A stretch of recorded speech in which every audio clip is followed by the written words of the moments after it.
तो यही वो शायद बदलाव है जिसके लिए लोगों ने वोट किया। लेकिन गृह मंत्री अमित शाह तो हम चाणक्य कह रहे हैं इन्हें, तो इन्होंने तो चंद्रगुप्त पहले ही तय कर लिया होगा ना, और उन्होंने जंग में उतार भी दिया होगा वो चंद्रगुप्त को, जो अब राज्याभिषेक के लिए तैयारी हो रही है। पवन। अमित, बिल्कुल ठीक कहा आपने। अमित शाह ने 2 सीटों पर जब शुवेंदु को लड़ाया था तो नामांकन दाखिल करने के लिए भवानीपुर में उनका पहला उद्घोष यही था कि शुवेंदु को मैं यहां ममता को हराने के लिए लाया हूं। 2 सीटों पर शुवेंदु को लड़ाकर उनका कद बढ़ाना। शुवेंदु अधिकारी सिर्फ भवानीपुर और यहां तक सीमित नहीं थे, स्टार प्रचारक थे। कोलकाता की अलग अलग सीटों में, बंगाल की अलग अलग सीटों में शुवेंदु अधिकारी ने प्रचार किया था। तो वो प्रोजेक्शन, वो पुश अमित शाह ने दिया था। और हमें नहीं भूलना चाहिए 23 तारीख को मतदान था, 29 तारीख को मतदान था। दोनों दिन, मतदान के दिन अमित शाह लगातार अपडेट ले रहे थे। काउंटिंग डे वाले दिन अमित शाह लगातार शुवेंदु अधिकारी के संपर्क में थे और लगातार यह प्रोजेक्ट किया जाता रहा कि शुवेंदु अधिकारी को फ्री हैंड है।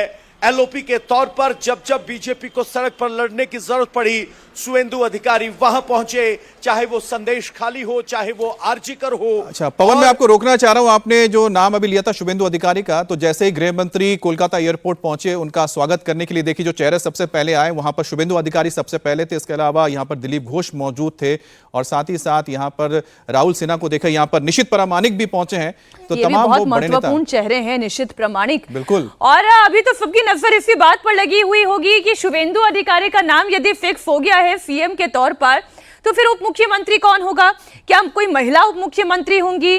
अगर एक महिला उप मुख्यमंत्री होंगी तो फिर क्या वो अग्निमित्रा पॉल होंगी, वो रूपा गांगुली होंगी, क्या वो रत्ना देवनाथ जैसी एक ऐसे परिवार की सदस्य होंगी जिन्होंने एकदम जीरो से अपनी लड़ाई लड़ी है और इतना कुछ झेला है? अभी निशित प्रामाणिक की मैंने बात की, दिलीप घोष जैसे एक ऐसे चेहरे को पसंद किया जाएगा। ये शुवेंदु अधिकारी को एक बार फिर से हम दिखा रहे हैं तस्वीरों में, या दिलीप घोष की हम बात कर लें, क्या दिलीप घोष को चुना जाएगा जो शुरुआत से भारतीय जनता पार्टी के फ्लैग बेयरर रहे और लड़ाई को शून्य से लड़ते रहे? अगर हम उस चुनाव की भी बात करें जब बीजेपी भले ही सत्ता से बाहर रह गई और शुवेंदु अधिकारी तब तक बीजेपी में शामिल नहीं हुए थे, तो लोकसभा में भी अगर भारतीय जनता पार्टी को 17 तक पहुंचाने की कारीगरी अगर किसी ने की तो उसमें दिलीप घोष का भी नाम रहा। तो किस किस को जगह दी जाएगी, ये बड़ा दिलचस्प होने जा रहा है। बिल्कुल। और पवन हमारे साथ जुड़े हुए हैं। पवन बता सकते हैं, क्योंकि पवन जो चेहरे हम देख रहे हैं, जो गृह मंत्री अमित शाह को यहां पर स्वागत करने के लिए एयरपोर्ट पर पहुंचे हैं, क्या इनमें से कुछ एक नाम जो हम बता रहे हैं वो भी मंत्री परिषद में शामिल हो सकते हैं? देखिए, मंत्रिपरिषद में कुछ नाम जो आगे चल रहे हैं उसमें अग्निमित्रा पॉल हैं और दिलीप घोष हैं। फॉर्मूला यह बताया जा रहा है कि 1 सीएम और 2 डिप्टी सीएम हो सकते हैं। बंगाल बड़ा प्रदेश है, लेकिन डिप्टी सीएम कौन होगा यह कहना थोड़ा मुश्किल है। लेकिन कुछ नाम मैं आपको जरूर बता देता हूं। कैबिनेट में शामिल होंगे आरजीकर के जो मां है रत्ना देवनाथ, वो कैबिनेट में हो सकती हैं। उत्तरपाड़ा से एक एनएसजी के एक्स कमांडो हैं जिन्होंने कल्याण बनर्जी के बेटे और मीनाक्षी को हराया है उत्तरपाड़ा से, वो हो सकते हैं। इसके अलावा माणिक तल्ला से विधायक हैं, वो इसमें हो सकते हैं। लेकिन 2 बड़े चेहरे कैबिनेट में होंगे ही होंगे, वो हैं अग्निमित्रा पॉल और दिलीप घोष।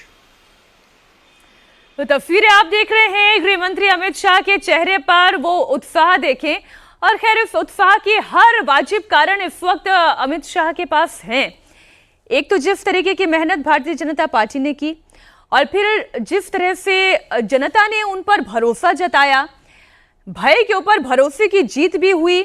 अब बहुत बड़ा दारोमदार इस वक्त पूरी बीजेपी पर है और जो भी मुख्यमंत्री बनता है और जो भी कैबिनेट का चेहरा होता है, तो पहली चुनौती तो यही है कि वहां पे इस गुंडा तंत्र, गुंडा कल्चर, पाड़ा कल्चर को पूरी तरह से खत्म करना है। एक ऐसा माहौल बनाना है जहां पर लोकतंत्र स्थापित हो सके, गुंडा तंत्र खत्म हो सके। इसलिए एक ऐसी छवि की आवश्यकता है बतौर मुख्यमंत्री जो एग्रेसिव हो, जो स्ट्रीट फाइटर हो, जो सामने से लड़ाई लड़ता हो। और उसमें शुवेंदु अधिकारी ही फिट दिखाई देते हैं। ममता बनर्जी को, सिटिंग सीएम को एक बार नहीं 2 बार हराना, और नंदीग्राम में तो फिर भी छोटे मार्जिन से हराया। जब वो उनके गढ़ में भवानीपुर में पहुंचे तो और ज्यादा बड़े मार्जिन से ममता बनर्जी को हराया। तो इसका इनाम तो उन्हें मिलना ही चाहिए।